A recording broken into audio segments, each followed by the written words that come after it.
Shine, I'ma shine. I'm not one for wasting time. I'ma make that shit that gon' go have you wait and stand in line. Shine, you gon' shine. Don't you go and waste your time. I know you feeling down, but I know what you got deep inside. Shine, I'ma shine. Shine, I'ma shine. Shine, you gon' shine. Shine, I'ma shine. I'm not one for wasting time. All right. Welcome. What it do? Welcome to Painter Game. My name's Dr. T. And my name is TMOH. Welcome back. Sorry we missed last week. We had to quarantine for precautions. Because we are that time of the year too. People. Yeah. Rather be safe than sorry. Better be safe than sorry. So, how was your? What did we miss? What did we do last Halloween, week? I guess that was the last. Oh yeah. Kind of thing. What was Halloween? How was that like? It was actually work was insane. Actually, I would imagine so. Friday, Saturday was pretty busy, and then we actually opened up on Monday, and I was like, nobody's coming out on Monday. I was like, there's Monday no night. reason. Yeah, Monday night. Hey man, people work from home. They'll do whatever. Obviously, because 300 people showed up. Yeah, you just wake up, log in, and move your mouse a little bit, and stay hungover. That's what life is. New norm, huh?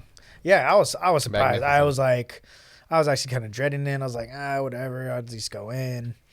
I didn't have any clients that day too, so I was like, man, at least I can make at least enough to cover what I'm missing at a City Sports. But yeah, so it turned out to be cool. I was a voodoo man. Voodoo man. Yeah, voodoo witch doctor. I was Dr. T. Damn. Poking holes in fantasy players. Yeah, so that was cool. So my niece dressed up as voodoo witch doctor herself. Yeah, you were talking about that. Yeah, and then I forgot about that. And then my sister was for the little parade thing too. Yeah, that was cool. So yeah, it was pretty fun, nice and exciting. But now we're into the cold season. I hate the cold. I hate everything about it. Bundle. Yeah. Really, I would much rather be cold than warm. I would rather be able to put on more jackets than not be able to put on more jackets. I do like hoodies, though. I do like wearing hoodies. There's a limitation to the amount of things I can take off in public, and there's not really a limitation to the amount of things I can put on in public. So, yeah, that makes sense. Yeah, but yeah, that's good. What about you? What'd you guys end up doing? We had 2 events in one day. I'm usually good for about one event, and then my social battery poops out and I can't do much, so you're just like sitting in the chair just chilling. Yeah. So we went to a brunch in the morning for a handful of friends. My better half's friends had a newborn. Ooh. So we went over. So they do like morning things because they can't stay up too late, or they just hope Makes they can sense. sleep whenever. Yeah. Or So, you guys are here for a little bit? All right, I'm going to take a nap. Yeah, basically. And so we went over to go see them, and I don't know, probably 10 people or so we went to go see. Oh, really? Oh, yeah, cool. it was So over at like friend's house. Yeah, everybody kind of comes over. We came back, and I like took a nap for like an hour, and then recharge. Yeah, and then we went out to some like a pseudo birthday Halloween type thing that was witch themed. Oh yeah, I forgot. I remember you were saying that you were at a dress up, huh? Yeah, so I put How'd on that work? I put on a cape, and I was a Harry Potter Slytherin. I was a wizard. Oh yeah, because I can't be a witch apparently. But yeah, that was fun. It was a good time. Cool. Kick Good back. time. Yeah, and then hung out. We didn't have a single trick or treater. What? Yeah, that's kind of weird. Did you guys? Well, I don't know if you guys. Would you guys get trick or treaters? I wouldn't say in this area. I don't. It's Okay. a little bit too dark and scary. I assume so. Yeah. Even at my spot too, we were kind of thinking that they would kind of come in and like, nope. Yeah, I thought about Not putting around here. like a bowl out on like a stool. Like no one's gonna take it where I am at. But I Yeah. was like, you know what? I'm gonna learn. I want to train our dog a little bit and say, hey, you're gonna get used to more people coming up to our door. Stop being such an a-hole. Like it's okay to have this. It's okay for these people to be here. And Not one. not a single one. So now I have 50 pieces of candy to get rid of. I got that, and I was like, hey, if they run out, I don't feel bad. I did my due diligence. I did my duty as a civic, as a citizen of the world. It's funny because one of my clients was saying that he forgot it was like Halloween and the kids came over, and the only thing he had was like seaweed cookies or seaweed type of Hey, man. flavored stuff. That or just be like, sorry, dude, just don't answer the door. Or He was like leave the giving light them off or out, whatever. try to get some fig Newtons out or something. I don't know. But Start yeah, throwing it was granola pretty bars at funny. people. Yeah, and he goes, yeah. Then I went to the store real quick just to make sure I got some, and then when I come back, no more trick or treaters. So I was like, yep. That's what's the life law right of there. Murphy's law. Murphy's Law. Murphy's law. Anything bad that can happen will happen. So like right when you're really thirsty, and then right when you get water, you're like not thirsty anymore. Makes sense. Murphy's law. But yeah, how the clients been? Pretty good. I was actually talking. Anything special? Yeah. Today I found out one of my clients is just stubborn as hell, and I was trying to tell him, Classic. hey, I don't know if we should go heavy. But he was like, nah, man, like I really want to push myself. I really want to get it. I was like, we were trying to do some barbell shrugs, right? And I was like, we got 60 pounds. Like, that's pretty heavy. Good enough. Good enough. Like, we're just trying to get some motion. Like, we kind of just started the workout. I was still trying to get him warmed up. I mean, maybe he just came in with a whole bunch of energy, but I was still kind of like, I don't know. It's like cold outside. Let's see if we could just. But he was like, no, let's do it. I was like, all right, how much you want to go? You want to go 70 or 80? He was like, let's go 80. And I'm like, all right. Classic. And I was like, all right, dude. I was like, be careful.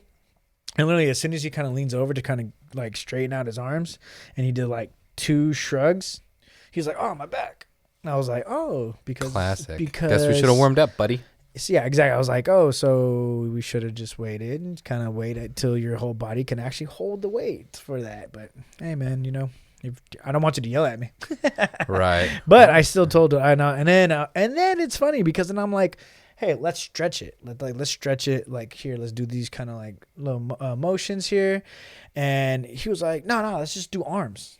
I'm like, bro, you're just going to keep hurting yourself. And he was like, no, let's just do some biceps. I was like, all right, man, I'm not going to keep fighting with you. I was like, look, you have an idea of what you want to do. I'm going to do my best to make sure you don't hurt yourself. But yeah, let's do some bicep curls, I guess. So yeah, It's weird how people make that their personality of, I do too much, or I try too hard, or I overly do things. That's my personality. I have a couple. One of my patients now that just came back is one of the same things of like, oh, you know me, and I'm like, no, I don't know you. Stop. You're 70 years old. Stop doing 5-mile hikes on a Tuesday, man. It's not.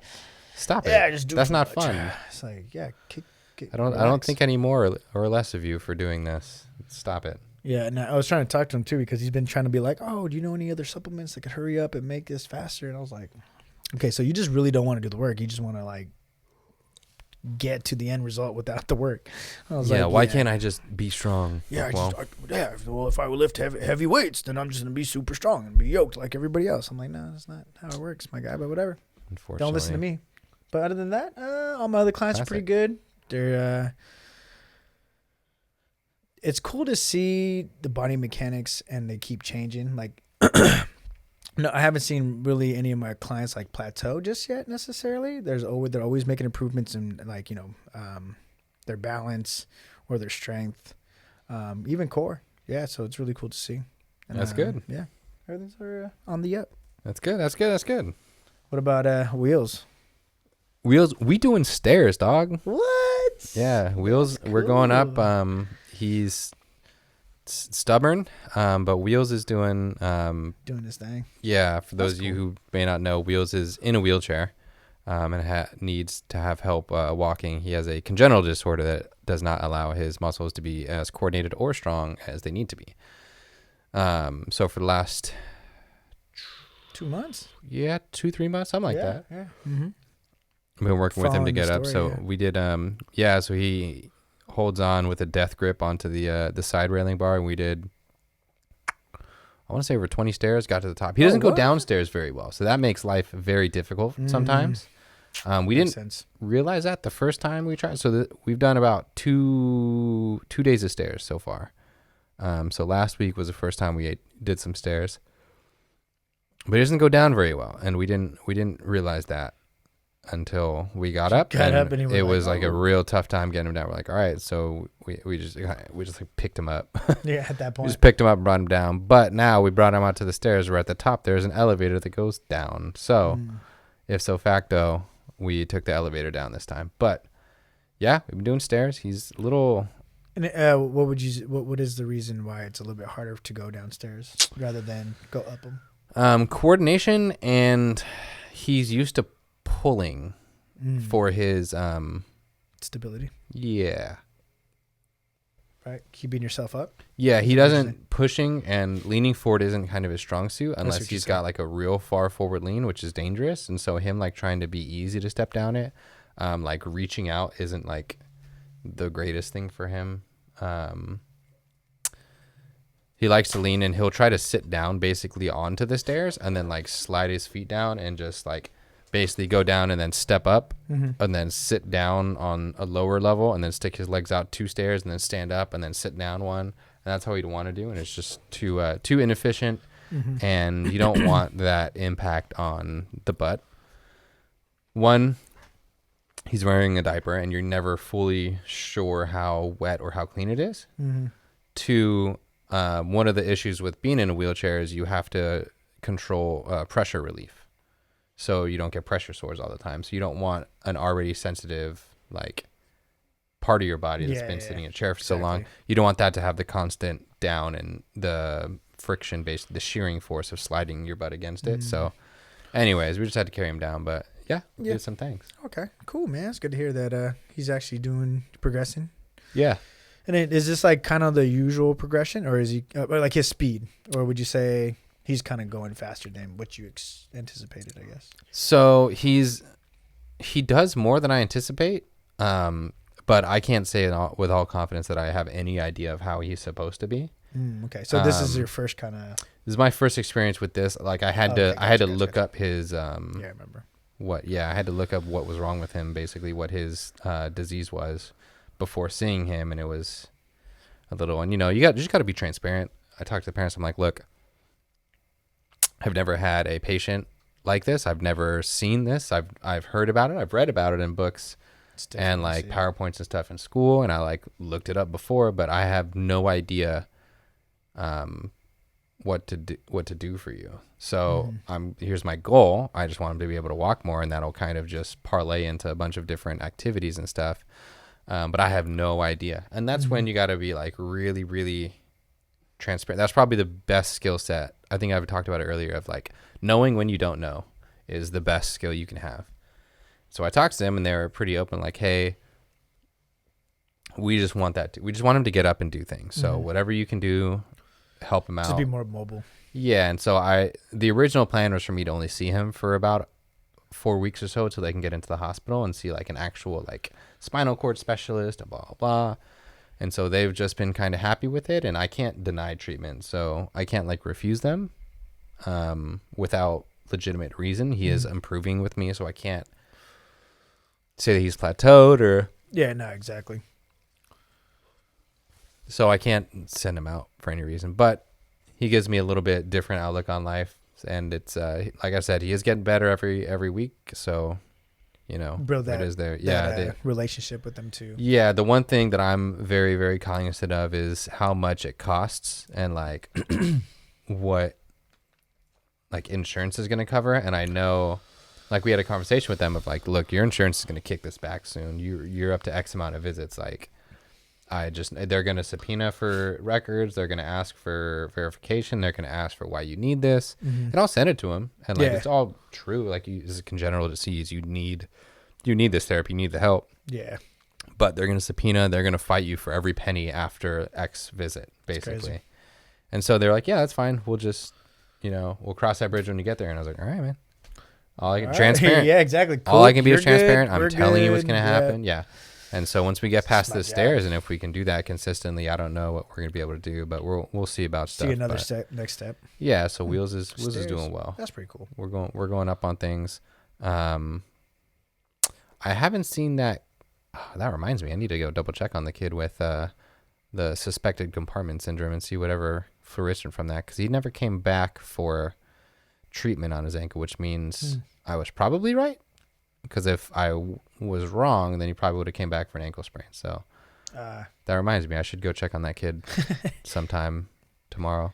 Not the other kid that would on the football team. No, nothing was wrong with him. 0% things wrong with that kid. 0 things wrong. Just emotional damage for himself. Oh, first time in our history. I think I texted you guys about it. First time since at least in the last 35 years that we've missed the playoffs.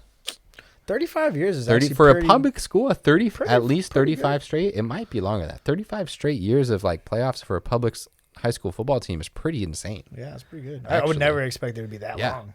Nah, we just always somehow did something. Just did something just to make it. Yeah, that's it. First time is because of that damn kid. A multitude of kids.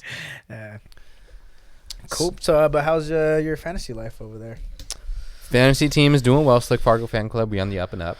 Yeah. Back-to-back dubs get us back into the race. All you want to do is hit playoffs and hit a streak. Yep. And that's all we need. So we came away with another dub. Joe Mixon leading the team after some midseason moves. 55 points. Yeah, some big GM moves. We had to switch the name. We had to make a couple trades. You know, we had to do these things to get to where we are. But Slick Fargo Fan Club, we're in the lead there.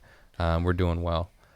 On that note, we can talk a little bit of fantasy things. Has your team stayed pretty healthy for the most part?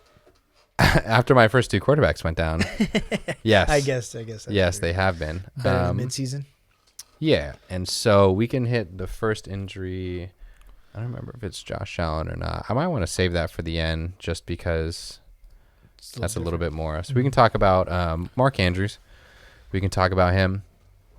So Mark Andrews had, well, we didn't get too much information on it outside of the video, and we knew it happened then.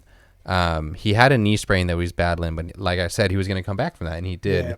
Then he actually left the game again with what we suspect to be an AC sprain, which is the tip of the shoulder. Remember I was talking about the Matt Ryan separated shoulder, quote unquote. So this would be a grade 1 of that separated shoulder. And the tip comes down.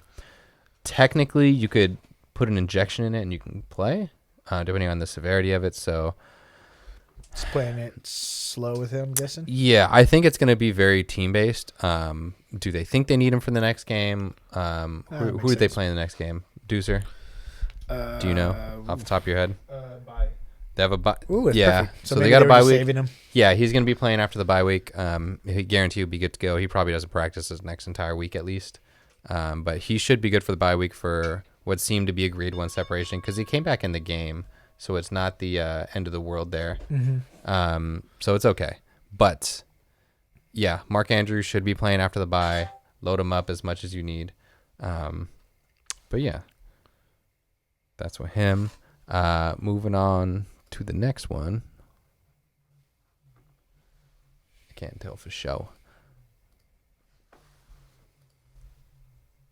Romeo Dobbs. So fantasy relevant.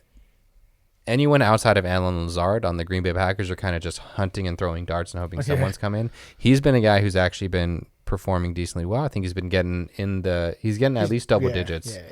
PPR probably 12 to 15 consistently depending on the touchdown. I know he went 8 for 87 the other week. But he is now confirmed with a high ankle sprain, which is a 4 to 6 weeker. High ankle sprain deals with your peroneal muscle. It comes up the outside of your right foot, so like kind of where your calf ends. Yeah. So if you keep kind of going forward towards the shin around the outside, you can rub over like a guitar string, it feels like. For real. That goes all the way down and underneath your the outside of your ankle bone. So it goes right behind it and goes underneath and then attaches to your foot like a little L or like a J. Yeah, okay. And that is usually the injured ligament in a high ankle sprain. It's more of a muscle and it's really long. So that's why high ankle sprains are so bad and why they're so troublesome. But that is confirmed high ankle sprain. He's going to be out 4 to 6 weeks. If you can stash him, stash him. If not, try to get rid of him before everyone else figures it's a high ankle sprain. Get him for something if you can. Good thing you're watching Painter Gain right now. Yeah, try to get rid of him if it's not like obviously noted that he has it. If they're still saying he's going to be week to week, it's confirmed high. He's going to be 4 weeks. That's for the most part. That's what it's going to be. Staying with the Green Bay Packers, we have Aaron Jones. Aaron Jones left the game in a boot, but the reports were it was precautionary. I couldn't tell if he got stepped on or if there was a specific like ankle turn or what's going on. That's mostly precautionary. X-rays and everything came back negative. They might have been worried about a Liz Frank injury. They might have been worried about a contusion or like an arch injury if it got stepped on. But that's all precautionary. He should be good to go. He's going to have the green light coming into next week. As long as there is no like setback during practice. But that would be like anyone would kind of have. If everyone's going to be kind of banged up now. Yeah, so if there's a setback in practice, I'd be worried about it. But if they don't say anything through the week, he should be good to go. Hopefully someone on that Green Bay offense can get it going. After that, we have Deebo Samuel. Deebo Samuel has been out with a hamstring injury. We've always been touchy on how finicky hamstring injuries can be. Case in point, Keenan Allen, who still kind of is in and out of the lineup. He's gonna be game time decision for every game. Week 1 too, huh? He had a minor one and then re-aggravated it in practice, and that's why you don't mess with these hamstrings. But with that said, Deebo's been out a couple weeks. They played him for the Kansas City game because they kind of just suited everyone up because they wanted like a revenge game type thing. Yeah, for sure. And he's been out since then. They're coming off a bye week. He should be at least probable to play. I don't think he'll be questionable. I think he's going to play. Niners kind of need a push. The Seahawks are weirdly pulling away as crazy as that sounds. Yeah. Go Geno. Geno Smith. But yeah, I think Deebo is going to be playing. Just kind of monitor. Again, it's a hamstring. So kind of yellow flag, but he should be at least good to go playing. It sounds like you've been kind of watching a little bit of the Niner games. How do you like the offense? I haven't watched too much football. My own subjective opinion is I think Kyle Shanahan's a problem, and I think the Niners would be better off without him, or at least him not as a head coach. I think he's got too much going on, but he's just got a weird way of calling games. I don't understand some of the positions he puts his guys in offensively. Mm-hmm. I'm still kind of against the whole Jimmy G. Let's run him QB sneaks when we're up 17 in the game that Trey Lance broke his leg already in. Like, I don't know. That's just weird to me. But I feel like it's Shanahan's not going to right the ship. And he kind of got an out with the Trey Lance injury. Is now he's like, well, I tied myself to his ship, and his ship sunk a couple times. Like, it's not my fault, though. Like, I'm cutting loose. So I think he's going to get I guess that's he's going to get away with to say that, like, injuries. I know. And the big thing coming out now is the whole for Trey Lance, the Dolphins basically got Jalen Waddle, Tyreek Hill, and now Bradley Chubb, which is like, hey man, this guy better be kind of special. So you just gotta. I mean, you hope everything's okay with them. That's a fun team. Fun team to watch. That. Yeah, both my brothers are Niners. Are pretty realistic, and they were not in good spirits for a while. But I got to root for something now. The Raiders are. Yeah, who's hurt on their team? No, my soul, my heart. That's probably been the most let down. Even though I'm not like a Raiders fan or anything, but like that's been the biggest let down. Talk about coach. I can't even complain about Kyle Shanahan. But anyways, I will anyways. So the next one we got is your boy. Hey, it's my boy. Zeke Elliott. Zeke, the original injury, which I didn't understand, was the MCL, but it's the contusion, so it's a bone bruise. So we took the helmet to the outside of the knee that caused the MCL that was a really sprain. gnarly hit. And so bone bruises, contusions, especially inside joint spaces, are usually 4 weeks. Okay. So he was off. He missed 1 week, and then he had the bye week. Oh, yeah. Shout out our trade. Tony Shout Pollard, out our trade. You're welcome. So that's 2 weeks out. I expect him you got another 2 weeks of Tony toting the rock. Let the producers know. So you got at least 2 more weeks of that, maybe even 4 more weeks, depending on the severity of it. And if the Cowboys are in a decent position, I can see them kind of resting him still. If Pollard's doing really well and they're not like too far, it still is going to be weird to see a Thanksgiving game without Zeke. So I think he might just push to play that game anyways. Ooh, actually, that would be the first time in a long time. So that's going to be, Zeke about 2 weeks? In the end zone for Thanksgiving. Yeah, that'll be about 4 weeks post. That'll be on the edge. So I think Zeke might play that Thanksgiving game, but if it wasn't Thanksgiving, I don't think he plays for one more week after that. So that'll be interesting. So and they have a longer rest after that too. Yeah, target Thanksgiving for him potentially coming back. If not, the week after with a long break for sure. But yeah, he should be coming in soon. Need some more Pollard touchdowns. He's actually really amazing to watch. Yeah, he's fun. And this is the first time to see him a full game of like him getting multiple carries. He actually impressed me a lot just because he's like super shifty and then He's just quick. He's fun. super small to get through these little tiny holes. Like it's crazy. He's what Dexter McCluster and Kendall Hunter were supposed to be. Pulling out some names from the past. Yeah. Kendall Hunter was supposed to be that, but he was a little bit smaller. Pollard is a little bit more of a receiver's body type, playing running back. So that's what like Jalen Hurd would have been. I guess. Super shifty. I just like like I said, he just always impressed me. I wasn't a big, like he does have a couple big runs, but to see him take the ball 30 times and see what he does with it. Yeah, he's weirdly lanky too. Like you normally don't see running backs that are this long, and he's got like long ass arms. Yeah, he's like if Dion just decided to play running back, just out. But yeah, that'd be fun. Mm-hmm. So we can go into. I think we have one more, right? Josh Allen, the big ticket. Josh Allen, tune in. Josh Allen stuff coming in hot. Fresno's finest. So Josh Allen they've kept this kind of under wraps, but you could tell from the game and how it was going on. One, he's got a UCL injury for sure. And what a UCL is the Tommy John ligament. So UCL is the ligament that connects your forearm to your upper arm on the inside. So it's the one that flexes back when you throw. So it's the one right here. I think I saw the way he threw it too. It just looked weird. Yeah, it was really flat, and when he came up, it flicked it. I don't know. And so there's a couple things wrong with that. One, obviously any sprain in a ligament in your throwing arm is not good. Two, the UCL is obviously important in that throwing motion. Three, it's not as serious as in baseball. I was about to ask that, yeah. There's a couple things watching it. He got hurt on a specific play, and then immediately after he dirted a third down over the middle to Diggs. And then the next play, he did like a rollout javelin throw, like 70 yards downfield. So what this tells me a couple things. One, it's not fully torn. Probably not even partially torn because of that. He was still able to throw it that way. Yeah, chucking a football 70 yards, you got to have something in it. And the fact he didn't just immediately go down and out after that tells you a little bit. So I think it's a grade 1. But the problem is he's hurt that one before.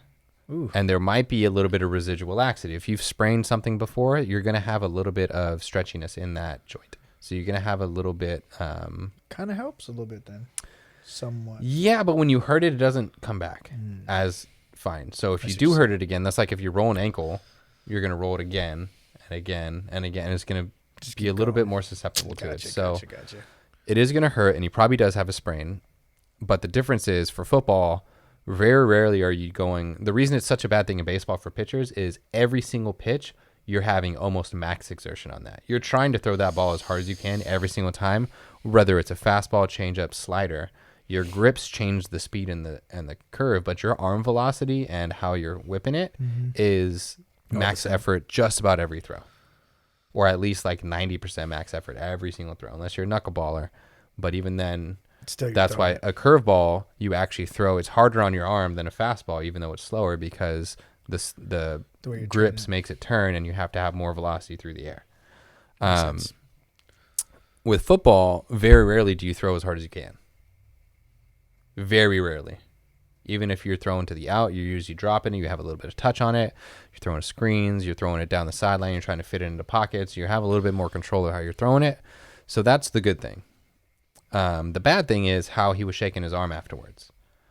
So when he threw it, you could see him come down, not only grab that, but he was opening and closing his hand. He was shaking it out. He was trying to get some feeling in there. Now, you have your funny bone that runs underneath. Okay, everyone's hit their funny bone before. Your funny bone runs underneath where that UCL is. Okay, now if you hit it, it causes shocks and decreased sensation in basically your pinky side half of your hand, Uh-huh. and into like your pinky side of the ring finger, and you'll get tingling there. Everyone's hit stuff. it. Yep. The ulnar nerve also does some motor innervation, so it controls a lot of muscle activation too. There was a mnemonic in school that we had that was, see if I can remember this right. It was, I changed it to something. It was like Mafia. It was Little Mafia or something like that because I had little fingers. But mine, the one that I had was mini dab fad. Okay. And so it was mini dab fad.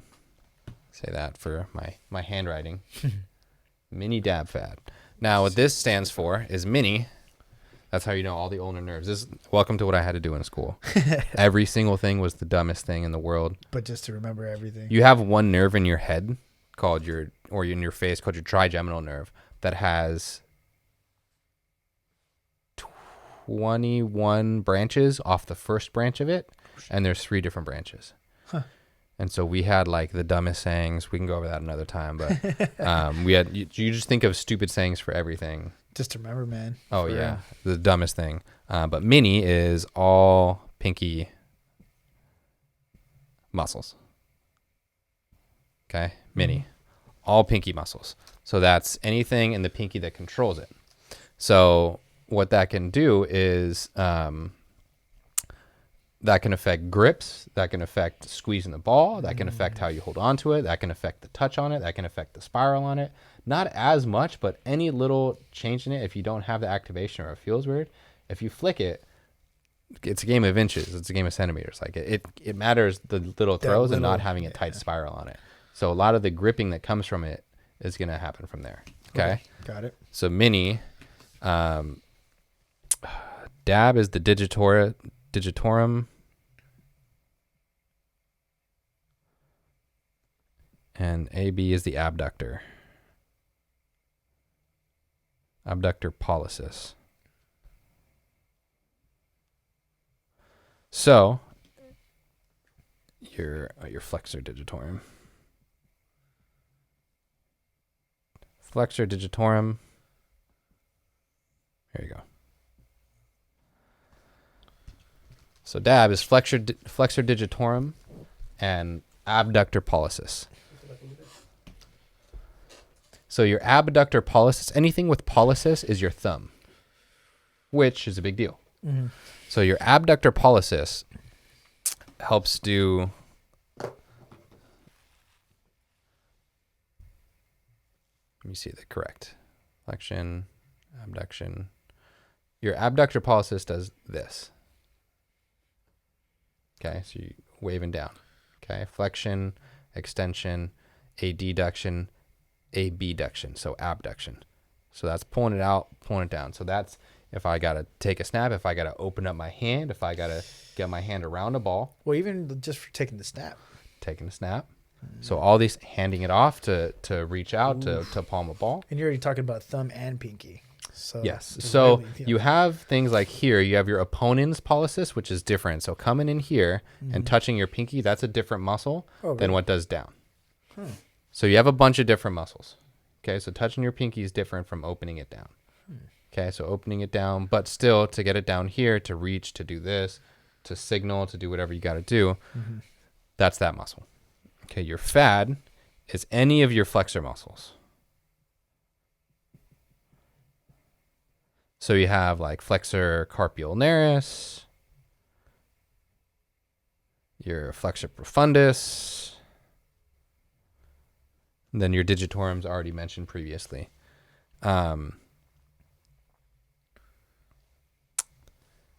Your flexor carpi ulnaris. Okay. Fun word to say. It is. Flexor, you have a flexor carpi ulnaris and flexor carpi radialis. Carpi radialis. Okay. Your ulnaris is on your ulnar side, which is which side? Thumb side? So which one is it? What's the thing for that? I want to say Because you have your radius and your ulna. RT. There you go. RST. RST. So radial side is the thumb side. Radial So side. ulnar side would be the pinky side. So flexor carpi ulnaris does flexion and ulnar deviation. From the wrist. Yes. Oh. So if you can see, that is kind of important in throwing a football. Oof. Yeah, you're telling me. Now you have your extensor carpi radialis that does back and over there.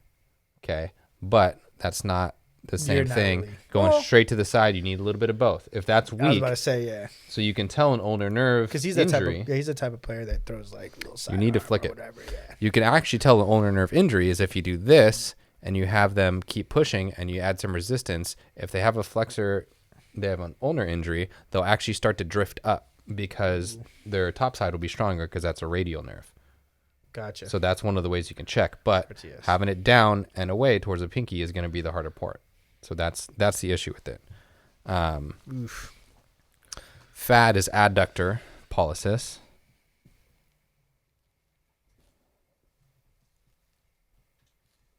Adductor pollicis. And then, for dab, that's the one I missed. Your interossei.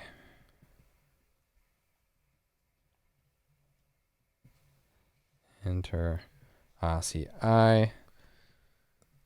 Third and fourth. It's crazy to hear like all the muscles that work in just throwing the football. You know what I'm saying? I mean, there's probably way more that we haven't even mentioned, but just all of these ones, just for that one specific UCL. So the last one, the interossei, is for the third and fourth. So your third and fourth finger. Mm-hmm. So your pinky and your basically ring finger. Your interossei, open and close your hands. Like a crab. Gotcha. Okay. So again, opening and closing your hand. If you have these pinky, I gotta open this to get to get the football down, and then to push off that ring finger, which is again we talked about with the Carson Wentz injury, is actually one of the ones that you use to control the spiral the most. True. So if you can't push it down, that's why this can be a really big issue, is because if you have an injury to that nerve and you have any of these muscles running at 80%.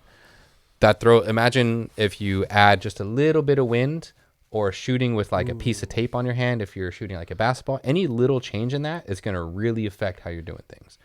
And then if it does get better throughout the week, you're practicing with it bad, and then you're going to play with it, later in the week, it's all of a sudden better. My throw's a little bit different.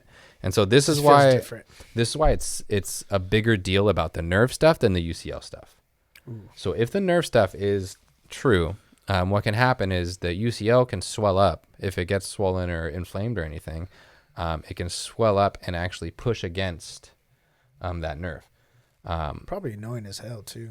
Yeah, it's not fun. Yeah. It doesn't feel very good. You get the tingling, you get the thing. So it'll be interesting to see if he plays in the game. I think he might miss a week. I think the Bills are pretty chill. I don't think they need him, but I think he might miss a week, as much as I would hate that too. He might miss a week if he truly does have that nerve stuff. If that's just a kind of shaking his hand because he's like felt like he threw the ball bad, and he's kind of like, but it's that if you shoot in like air ball, you're gonna look at your hand and be like, what the hell did I do? Yeah. So if that's a part of it, it all depends on the nerve stuff. I think the UCL is not super worrisome. It's gonna hurt. It's gonna be annoying. He can play through it. There's one thing about him. Yeah, he's a tough kid for sure. MRI could show maybe he is crazy, and the MRI shows it's a grade 2, which would be even worse. But he wouldn't be playing, so we'll kind of see how that goes. But I would closely monitor it to see what would happen. What would happen with that? Do you know if they play a big game this weekend? I don't remember who they play immediately. Surprisingly, they lost to the Jets. Yeah, let's see. Let's see. Week 10, they play Minnesota. Kind of a big game for him. Ooh. So I don't know. I think he would play. He might get an injection in it, and then they might see how they had a bye week. I don't They've know. already had a bye week, so they've got Cleveland after that. So they might sit him for Cleveland. I don't know what they're going to do for that, but we'll see what they do with it. But that nerve stuff and all of the muscles that one, I would need to see. I would need to see the MRI. Judging from how he looked on the field, I think he's okay. But if that is masked up from anything, I would need to see the MRI. If there's nerve damage, we can't mess with that, because this is a similar. That ulnar nerve was the injury that Marcus Mariota had. and that took him out for probably a couple years, honestly. Is getting all of this on top of potential just entrapment of that nerve and having that constant sensory issue of tingling, of I literally can't feel it, so I can't take a snap, I can't catch a ball, I can't feel it come off my fingers, I can't do these things. So even if these muscles are all okay, the fact that if he has like the tingling and sensation issues, might also be a game changer. Your ulnar nerve goes through a little tunnel underneath your elbow called your Guyon canal, Guyon, and that is where often people get nerve entrapment. I don't know if any of y'all, probably you guys sitting there, have had your like pinkies go numb if you're on your phone too long, or if you're laying down in bed, and you're just in there and you got to straighten it out and be like, oh man, and then you shake it out and come in. You're getting a neuropraxia, which is a compression of the nerve in that Guyon canal. Oh. And so because you're bending so much, it's getting pushed by the bone and by tight muscles that come down in, and it's causing that numbness and tingling. Now imagine you couldn't get rid of that. Oh, that's now try to play football with that. So that's kind of what Marcus Mariota had to go through, and so that's why, again, I can't stress it enough. That nerve stuff is what would worry me. Is if he's getting that stuff, he can't hold onto the ball very well. He can't throw it as well. Just annoying. Yeah, I think his elbow is going to be okay, or they can at least game plan to where he's not chucking it 70 yards down the field, whatever. True. But I think they can kind of play around the muscle stuff, but the nerve stuff is what bothers me. But yeah, I'm trying to think of all the other things. I know the radial nerve. Radial nerve is a beast. BEAST. That was our mnemonic for the radial nerve. Our median nerve was 1/2 loaf. 1/2 loaf. I'm trying to think of the other ones we had. But this is one that you came up with. I changed the mafia because I couldn't remember it very well. I couldn't remember what each thing was because I couldn't remember the difference between adductor and abductor for certain things. Dab fat. Dab fad. And it made sense to me because dabbing was like a weird small fad for a random, it'll last like a year or so, and then people don't really dab anymore. So it's like, oh, mini dab fad, that's fun. So that's what I used for studying for my exam, was little stupid stuff like that. Like the radial nerve is a BEAST. B is the brachioradialis. I think that's extensor is all of the extensors. This is how I used to do for like food menus when we had new food menu rollouts. Yeah. Same idea, same thing. Yeah. You got to remember somehow. I think A is... Dude, there was like 16 ingredients in... Aconius? In the charcuterie plate that we used to have. Oh, yeah. With all the cheese. E-dogma. It's like eggs. E-dogma. Dextrose. Yeah, I can remember it if I say it. But yeah, no, E-dogma, and then had some other stuff in it. 16, and we had to know every single one before we could get our tables. Yeah. And I was like, all right, makes sense. So radial nerve is a beast, brachioradialis, all of the extensors, the aconius, which is like kind of the bottom of your tricep, weird little muscle.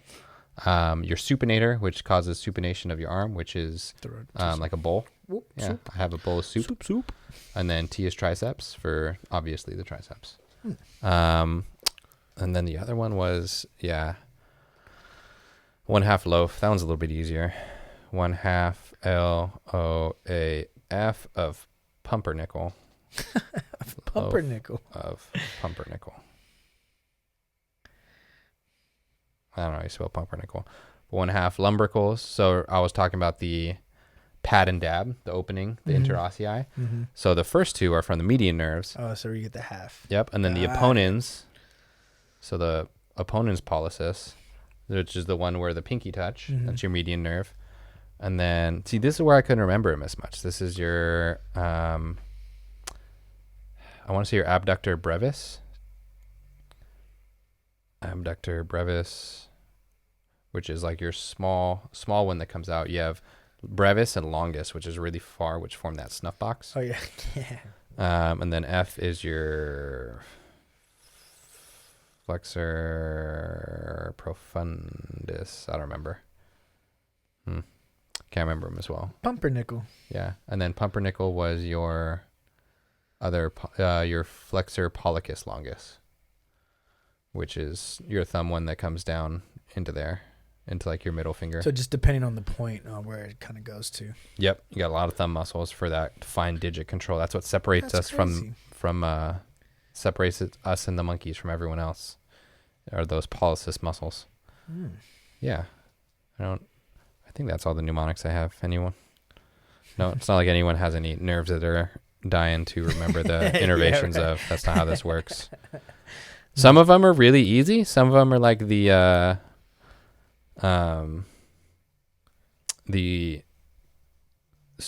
supraspinatus nerve connects to the supraspinatus, and And on a daily basis, do you kind of work with most of these? It's nice. It is nice to know some of this. Okay. You can kind of. It doesn't really, really matter exactly how much it is, but you should know, strictly like the extensor test. Like I know extensors are radial and flexors for the most part are everything else. So that's either ulnar or median nerve. And you should just be able to tell which is which. So if I'm like, all right, like the flexors are obviously weak, how do I determine whether it's, median nerve or ulnar nerve? There's usually a thing called a Froment sign. And so what you do is you try to squeeze like this, and that keeps it up. So that's your opponents. And so to determine between median nerve and ulnar nerve is if you can hold it here, then it's the ulnar nerve. And if it's called the paper test. So you have a piece of paper here, you have them squeeze it between your fingers, and you pull it. And if it goes down like that, and they have to squeeze it like that with their thumb, then it's median nerve deficiency. And if they keep it here and you can pull it and they can keep it strong, it's going to be ulnar nerve. And so it's like, that's how you can 1, 2, 3. Usually you have your go-tos. And if you need to be anything more than that, you should probably be a specialist in it, and you might send them out anyways, or you can kind of Google it on the fly, to be honest. Yeah. So with the people who have desk jobs, I always got my clients, they say they always have issues up to the top nerves and stuff like that. Top wrist, radial. Yeah. So why would a mouse? So one of my clients said they got their mouse and all that they did was just turn it this way. It's like a clicker on the left. The ergonomic. Mm-hmm. Why does an ergonomic mouse ergonomic? Is that what you're asking? Basically. Or what does it do much difference? Or is it just more like, okay, you've been using this forever, so maybe just kind of switch it up? Or what's your feeling on those different type of mouses? It has to do with the carpal tunnel. Carpal tunnel is actually an area. It's not just a designation for an injury. It's not like a sprain. Carpal tunnel is the space between. You actually have an arch. You have an arch of your wrist bones. And then down through there, so this is your hand. And down in through there, you have some nerves. So you have nerves. Let's say that's a nerve, that's an artery, it's a vein, it's a nerve. And then you have something called the retinaculum. And a retinaculum. A retinaculum is basically connective tissue that holds it down.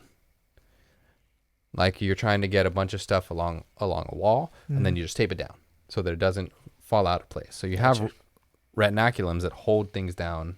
I'm pretty sure it's literally just called the flexor retinaculum. Okay. And so you have nerves and stuff in there. And so in this circle, I'll just make it a big circle. Wrist. So you have your wrist right here. And so it doesn't really matter which side's your thumb, but you have a little bit of archway on that. Okay. Gotcha. And the archway is your bones, the little circles in there. Underneath that circle, you have a little space. Now that space has nerves, veins, arteries, whatnot, muscles even that go through there, tendons that glide through there, a lot of the finger tendons, the flexors basically of your fingers that cause them to curl in. Those are all in there. So what you have is called a flexor retinaculum. Now, if you bend your wrist at a certain spot, you can cave that space in. And so, just like I talked with the ulnar nerve, how you can have the trabant, how the UCL can push against it, how that can cause irritation, neuropraxia, aka a cell phone elbow. You can have the same thing with the wrist, which is what, in essence, carpal tunnel is a collapse of that tunnel or a disruption of that tunnel due to swelling, due to inflammation, due to friction, due to increased size of tendons or whatever. Like a bunch of things could cause it, and it usually pushes into the nerve there. Now, what this does is if you sit it on your side, is you don't have to have that bend that causes that change. Gotcha. Okay. Because it's designed to have your wrist like this. This is neutral. So straight across, that's neutral. Even a little bit bent backwards, a little bit in extension is pretty neutral. Now what you want to do is if I'm like this the whole time, I now cave in that space where that was. So now it's crushing down and coming down. Yeah. So you can feel that. So you can actually, one of the tests to see for carpal tunnel, they're called Phelan signs. So Phalen, Phelan signs. And you actually have them stick their wrist together and do this. Really? Yep. You just hold that for 30 seconds. Depends on that numbness, tingling, sensations, what you get from it. Bam, positive sign. You're a doctor. Congratulations. You have a reverse phalanx, which is the same thing. It's kind of like a prayer. You hold it here. You hold your elbows up. You put your palms underneath the size of your elbows. And so you have it where it comes in almost like you're praying. Same thing. Hold that for about 30 seconds. Numbness, tingling, any change in sensation or recreation of the symptoms. Bam, positive sign. I could suspect that you have carpal tunnel. So what the ergonomic mouse does, the one on the side, is it keeps your wrist in that neutral setting. Because a lot of times if they're typing, you're like this. Or they. Yeah. Even You're up like on the this, mouse. or you're sitting down and you're doing, a lot of people type like this. That's an exaggeration, but they tape I see up what like you're this saying. with your wrist. That's why there's such a big deal now about ergonomic workplaces, and a lot of places, if you're at home, you can ask them, say, hey, I would like, do we do ergonomic setup things? I think like my wrists are starting to hurt, and to not scare them, but a company doesn't want to have to pay you leave of absence because you got carpal tunnel because you're working at their job. So a lot of people, maybe less now because it's all work from home, they might just give you a stipend. Here's $500, figure it out. Go get like a standing desk or go get this nice keyboard or this nice mouse or buy it and we'll reimburse you X amount. And so companies will do that. So look into that and, see if your company has something like that, because that's a big, big thing is carpal tunnel, is shoulder impingement syndrome, is, poor posture, neck pain, back pain from sitting in like a crappy chair. Like my low back hurts because I'm sitting in this chair all day. So you can legitimately very, very, like it's well known or it's appropriate to ask them, say, hey, I'm at home. I'm not working at this office with all these things. Like I think I need to get these if I want to work these hours. And they'll either pay for an ergonomic specialist to come by and tell you, hey, here's what I recommend. Here's what I think they should get. And it might be a tax write-off for them. So they might want to do that instead. Or they can say, hey, here's a yearly stipend. Gotcha. So my better half recently actually got one of those. They had it and she just never used it. She was like, I don't need it. I'm all right. So I'm like, use it. They gave it to you. Use it. And so she bought we got a standing desk, basically, one that you could adjust the height on, and a treadmill walker to go, really? like a walking pad to go underneath, so that she gets to go out. She doesn't have to sit in her chair all day. She gets to get up and do it. And it's a tax write-off for them. They've already allocated funds to ergonomic assessments and ergonomic well-being, basically. So yeah, she got like, I want to say it was almost $1,000. Oh, sheesh. Yeah, so definitely look into your guys' company and see if there's some sort of ergonomic like stipend that they have yearly, or if there's one that you could accumulate, like, oh, you get $200 a year or whatever to do whatever you want. Because my client, she just always complains about her wrist and stuff like that. And she's already talked to specialists and stuff like that. They gave her a nice brace to kind of help with it. But yeah, for the most part, it's only on stuff when she has it like this, like straight down, like we were talking about. More of like the prayer. Feeling signs? Yeah, more of a prayer sign than the opposite this way. So, I usually just do a lot more pull motions with her. So I kind of just try to do stuff like that with her, anything that's kind of not in that position. So, but she does pretty well. She likes to push herself, but she's she's always like, "Oh, what do I do? What do I do?" And I was like, "You kind of already did everything you needed to." Because I remember even telling her from the last time we spoke about that, just see if her company does anything, and that's all they gave to her.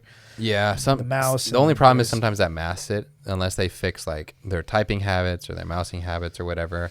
Some people, I'm not one of those people, can just be like, yeah, I just started using my left hand with my mouse and it solved everything. Ooh. I would be, my productivity would tank if I had to just like switch mouse hands. I couldn't do it. Ooh, I don't even use my like. Well, I mean, it depends on how much pain you're in. Yeah, but I would just be so slow at things. My dad was just like, yeah, I just started using my left hand because I thought it'd be a better idea because I used my right hand for a bunch of things. And I was like, you are an animal. Oh my God. Shout out, Pops. Yeah, but yeah. So if you can, that's a cool thing. Get a lefty mouse or whatever. But train yourself to do it if you're that good at things. But yeah, that's yeah. Ask for the ergonomic stipend. See if you can get some money to upgrade your workplace so that you don't have that pain anymore. That'd be nice. Yeah, she's a nice lady. She deserves it. Yeah. Yeah. All done with injury reports. As of now, did we have anything that you wanted to go over with? Yeah. Yeah. The good old back. It's actually pretty funny too because we were talking about how my client hurt his back today too, and it's great to see that all the muscles in the back. The one thing that surprised me that I didn't really realize until I looked at this again, like just the traps actually go all the way down the mid back. Yep, traps are all the way down. That was surprising to me. Yeah, I felt like I didn't. Big ass triangle. I felt like it was just all lat on the bottom, but no. Yeah. You have your upper traps, your mid traps, and your lower traps. Lower traps is more kind of your lats take over, so they're more of it. But it's what they generally more control your scapula, so your shoulder blade stuff. Okay, that makes it's used sense. More for the downward rotations for high upright stuff. But yeah, usually lower traps are not super well utilized. Very very uncommon. We even had like. Our classmates didn't have 5 out of 5. Usually muscle strength is classified out of a 5 stage. At least in the medical field, it's 5 out of 5 is like it's adequately strong. This is strong enough to be appropriate. Like you should have this strength in it. Like a 3 out of 5 is I can move it against gravity. 4 out of 5 is I can tolerate moderate resistance, but not like solid resistance. Gotcha. 5 out of 5 is I can do solid resistance. They have pluses and minuses in there, but we don't need to get into nuances of what a plus and a minus means. It's just you can or you can't. But yeah, so usually we even had classmates. We had a guy who played running back college football, and it had a 4 out of 5 strength on his lower trap on his lower trap. Lower traps. Yeah, and then me, I didn't play any college football. I had 5 out of 5 in my lower traps for, I don't know, whatever reason. He was like, yeah, and this guy is like definitely way more in shape than I am. But yeah, that's interesting. Yeah, so because I felt like when I was kind of like trying to just work out stuff that I've been kind of like piece together, definitely want to just kind of have a full round back. I feel like I neglected the back for so many years. Of course, like lat pull down or like pull ups and stuff like that. But after kind of seeing the teres major. What? Not a rotator cuff muscle. It is an internal rotator. So if your arm's up, helps pull it down. Oh, down. Huh. Teres major. Commonly misassociated with the teres minor, which is a rotator cuff muscle, which does the opposite action. So your teres minor is actually the more important one. Teres major is just a little bit bigger. And then so the minor is more for... Minor is more rotator cuff stability. So that does the opposite. So major goes down, minor goes up. Major, minor. We did talk about like working out rotator cuff stuff like that. Is there any really good reason to work out the major? Just, I mean, I don't know if there's any pull motion or anything that I do just naturally in this downward motion, or is it kind of something that just kind of works out on its own as like a compound type of. It would get strengthened when you work like your lats and stuff. I would never sit there and be like, I need to strengthen my teres major. Yeah, exactly. I think I could be. It's not very commonly. I can't think of any injured or anything. I think it's more commonly used for, like deceleration type stuff. That's usually when it gets injured more. throwing or whenever you're coming across your body trying to slow it down, because it goes down and out type of thing. So I know I actually injured my teres major once. Now that I think about it, yeah. I was a discus thrower. Oh. And so I was throwing. It was when I went to like qualifiers or something when I was in high school, and I was just throwing too much, just constant. Because when you're out there, like there's not much people after you get. It's like playoffs basically for individual sports, and so we get out there. There's like 3 of us that are out there throwing instead of like 20. So we're like, oh yeah, we all get like 5 discs at a time. We all throw them, then we all walk out and get them and come back, and we're just throwing a lot more than we're used to. And so I was overthrowing basically, and so I didn't actually hurt my throwing. It was when I had to stop the throw. So it was the decel, kind of like if you cut on it and you tear your hamstring when you're turning on it instead of like, and when you're like slowing down on it. Gotcha. So yeah, but it's very uncommon. It's not really utilized. It's more of an eccentric controlled muscle. It's more of a, it's easy to find. And if it's hurt, it like, you can really poke on it. So it's easily palpable if you can find it on someone. And it's usually not super comfortable for you to be able to touch it, but yeah, not a super commonly known muscle, not one that really matters. I wouldn't care too much about training it. It would just be in my rotator group. Yeah, it'd be my lat group. It would be in, whatever's going on with it.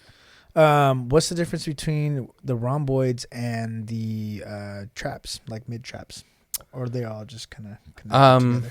Very similar. Yeah. Rhomboids are a little bit more, they're shorter. Traps are bigger. Rhomboids are more postural. Are they like deeper? Because you have 2 sets of rhomboids. You have your minor and your major. I believe your minor are the upper ones and the major are the lower ones, but you actually have 2 sets of rhomboids. The upper ones are the ones that are more commonly known, though. The bottom ones get kind of washed out to the bottom, but they are more stabilizers and keeping normal stretch.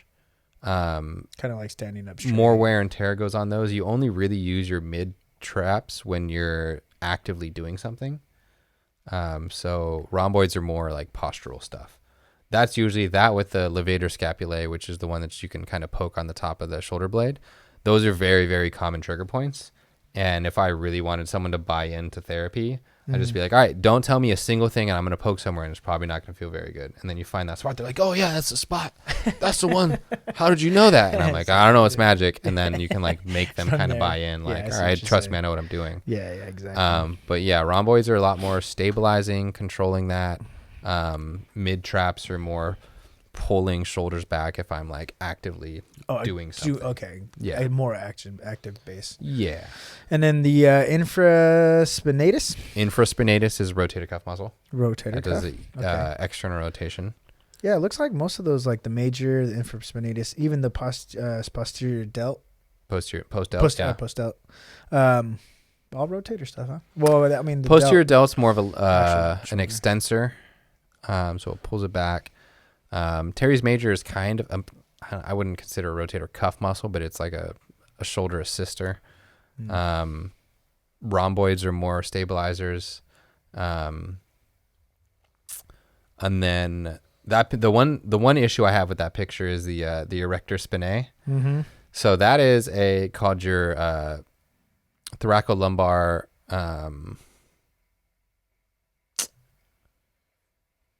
what's the word? It's a long word. It's called an aponeurosis. So an aponeurosis is a combination and like a web of tendons. So an aponeurosis is basically like your plantar fascia. So the bottom of your foot, if you like shave it off, it's just a web.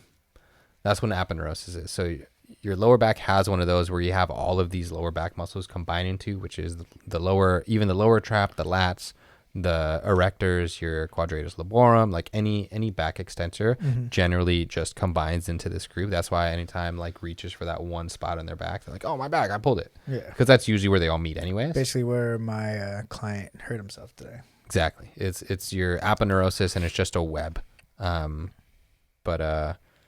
Yeah, so your erector spinae generally go straight up your spine and kind of branch off as it goes, so it's not really a diamond back there. Not a diamond thing. But it usually rides straight up your spine. Yeah. They actually call him as I love spaghetti, ILY. Or ILS is your iliocostalis, your erector longissimus, and then the S is the erector spinalis that comes all the way up. And those kind of branch out as you go up. Is that a reason why, like, for most people who deadlift for a long time, they end up having lower back issues? Is it just kind of messing with around that type of area? Yeah, that's just kind of where trying to fix the lumbar curve. And so that trying to keep it at kind of a curve as opposed to letting it collapse. If it collapsed down, that's when your muscles get more tension on them. And so when it collapses, that's when you're going to use a lot more of the tension to keep it up. So that's why they have more of that pain. And again, it's all connected down into there. That's kind of where that common tendon is, and it just locks in. But yeah, that's generally why they have that issue, is it's protecting, but it goes straight up the spine. So there's a number of things that go into that too. Of we can talk about like spinal stability another time. That's a lot of it's a lot of ammo to give. But yeah, that could be another. We can talk about that another time about stability and stuff. And then of course the big muscle, the latissimus dorsi. Yeah, the big one wide. Yeah, big long. Keep it down. Invisible lat syndrome. You walk around with your arms moving out. It's fun. Yeah. So with the video. Oh yeah. There's a couple cool moves that I liked. You probably have to fast forward a little bit. But there's this one that's just kind of really interesting. I think me and producer James used to do this, but what we used to do it on was the back extension. And I don't know if it was because Mario told us to do it or we saw Mario do it, and we decided to take his move anyways. But it was really cool to see this guy. This guy's great. I know we've already showed a couple things by him. I forget his name. A little bit further, you'll see he's on the balance ball. Oh, this one you were showing me. Yeah, the one I was showing you. It's basically right there. Yeah, so it's a really unique movement. Perfect. Yeah, so he stops right there with the Y, and he goes back in. What's the purpose for being, do you think, on the balance beam? Is it a little bit safer to do it that way rather than being like on the back extension? Is it too? So basically what I'm asking is, when me and James were trying to do this move and being on the leg extension, was it just we're doing too much for our lower back? Because it seems like he's a little bit more on his stomach, so it doesn't look like he's doing more. Yeah, so that takes the pressure off of your QLs and your the lower lumbar extensors, and it makes more for kind of stability, because you have to activate your core to stay on that, otherwise you're going to roll to one side. Yeah. And so I think it's just for more, it forces you to have a little bit more stability. Because one of the things with stability, which I'm not going to get too far into, but it's a lot of postural muscles and non-voluntary that you just have to be out of balance to and force yourself to get back in balance with it. Got it. And then with doing the Y and doing the W, what is the two things behind that? So the Y, I'm assuming, is going to be more rotator cuff stability. The further away from your body you push it, the more that you're going to have to stabilize. Got it. And the down in with the Y is more, or the W after that is more for your lats, for your, because those are also, it helps with that external rotation. And that's going to help kind of pull back with it. And so that'll bring it down, but also prevent the torque of coming down, because your lats actually do a little bit of external rotation too, but it's in a more advantageous position for it to be used when it's bent down into that W. When it's out here, your lats are too far extended, and you can't actually, they're not in an advantageous position. It's like trying to pick something up with your bicep that's out here. It's too far. And so when you put it in closer to you, then you can use your bicep, and it's more of an effective lifter. So it's more of an effective rotator when it's down here, all the way down and back. Same thing with the other back muscles. The closer you are, the shorter they are. Your muscles want to be used at halfway. 50% of contraction, essentially, is the most optimal position. So you want to get them closer to that range, because they're technically already, because you could go past that. But way out here, you're at like almost max stretch going out there. So you want to have it closer to you, and that's just more advantageous for that specific muscle to be used. And to be able to go up and down is just like a good rotational aspect too, is to move it further away from you, closer away from you. That's how your body works on stabilizing, is just introducing change in center of gravity or change in just torque on the angle. Would you say this move is meant for more intermediate workout enthusiasts, or would you could you start kind of having that workout? Like say with like for my clients necessarily. I mean, most of them have been with me for a while, but I would say it's fine. Adjust the core.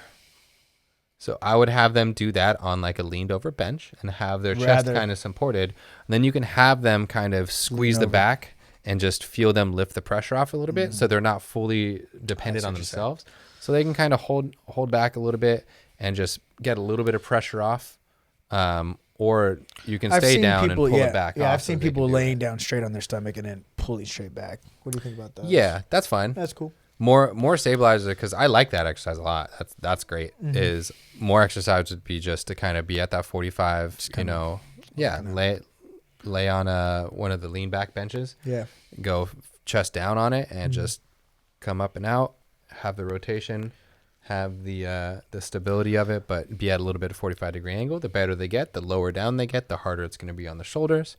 Once they can go flat, basically on a flat bench, doing that Y and W, then you can add the BOSU ball or some kind of ball that you're doing to bridge up, and you can get them up to that. Yeah, it's kind of funny now that we kind of like covered it. I seen somebody do this the other day too, but they were leaning the way, like chest down on the incline bench, and they're doing that Y motion. I wasn't too sure if it's like are you really doing something, or are you just doing something because it looks cool? Yeah, and you can start with no weight, add 1 pound. Yeah. You know, all you really need is a pound and just hold it longer. And if they can tolerate that, all right, let's take 5 seconds to get through one motion, and we'll see as it goes through that. But I'm not opposed to that being like a beginner workout too. Just make it more core, make sure that their back is kind of protected, and you'll be all right that way. Cool. Yeah, because I feel like it would be a really good one, especially for people for most people that I work out, they sit down all day, so just kind of helping out that lower back stuff and stuff like that. And the core is always nice just to have some sort of activation with it, with everything that you do. Yeah. Cool. Thanks, Dr. T. Yeah. Just got some couple of new moves I could add to my repertoire. I like those. Yeah. I might even steal that every once in a while. Yeah, no, he's really great. I mean, even the stuff from before, I'll get more information on him. Maybe we'll do a little bio on him. I got try to get him on Pain or Gain. I have a police officer. I don't know. She's not a detective, but she's like a person. So we're doing a lot of things because she has to get back to she has to be able to shoot a rifle. And so that's one of the things when she had shoulder surgery. I might have her do that. And we're thinking it. We're doing a couple other things that are similar to that. So let's try it. I might steal that. Yeah, I'll let you know. Cool. I'll let you know. I think I have her tomorrow, actually. It's the great thing about fitness industry. Got to try things. Yeah, you never know more than everyone else. You just know all that you know. Right. But yeah, I think that's it from my side as well. Any final thoughts? No, man. Just get out and do something. Motion is lotion. Motion is lotion. Yeah. And all right, cool. I think we could end the show here. Again, you can send us questions, Pain or Gain, TikTok, Instagram, whatever you got in. We have chips tomorrow, 9:00. Book club Thursday. We went through I think I missed last book club. It was the Creed? No, it wasn't. It wasn't. It was Bjork. Bjork, yes. Which was really cool to go through. Big fan of the. I think this week we're gonna be Fred doing, Durst. The Fred Durst one. I was. Limp Bizkit. God, man, I hate myself for that. Big fan of the Limp Bizkit one. I had to miss the Bjork one. I was traveling, but I think it's Black Panther, right? Oh yeah, soundtrack or maybe not. Yeah, Black Panther soundtrack. Hit us on that for book Friday club too. On Thursday. Yeah. Oh yeah, redoing the first soundtrack, right? Mm-hmm. Oh, such a good one. Yeah, for real. All right. With that said, my name's Dr. T. My name's Timo. It's a Pain or Gain. We'll catch you next week. See you. Peace. Slick Fargo Fan Club. Let's go. Let's go.